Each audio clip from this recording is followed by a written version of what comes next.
Dito mga inaanak, mura yung bilihin dito.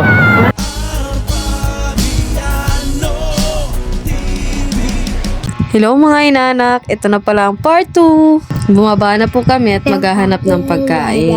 Nakapag-voice over pa nga si Mrs. Dito na po kami sa bakery. Medyo kamahalan nga lang yung tinapay nila dito dahil yung palaman po nila espesyal. 3 piraso lang, 200 na.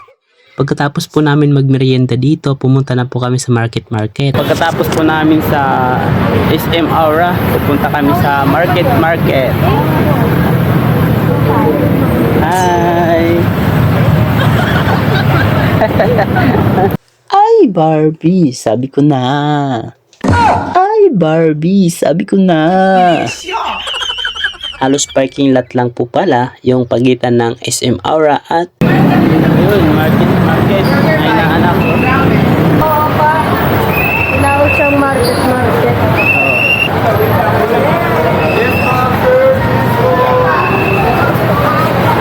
Dito mga inaanak, mura yung bilihin dito. Tag 50 pesos lang. 50 pesos pantalon na yan. T-shirt, 50 pesos.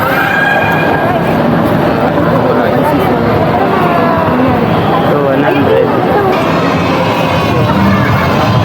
Jacket, 200.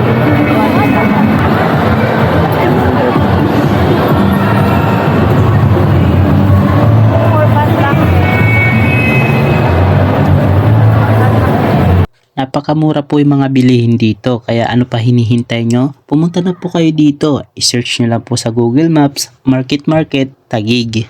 Dahil napagod po kami kakalakad ng anak ko, kaya umupo lang muna kami habang si Mrs. nag-CR. At syempre, kung nag-enjoy yung mga magulang, kakapamasyal, ganun din dapat yung mga anak. Kaya pumunta po kami dito sa playground para makapaglaro yung anak namin.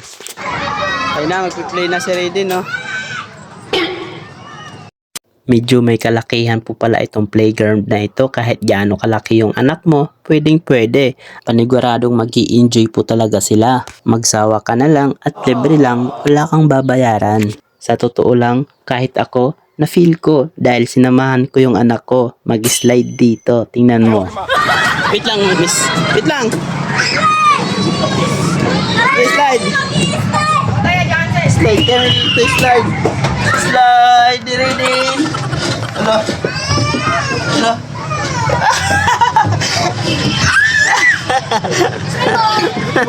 Nag-enjoy rin po ba kayo? Huwag po kakalimutan mag-like, share and follow.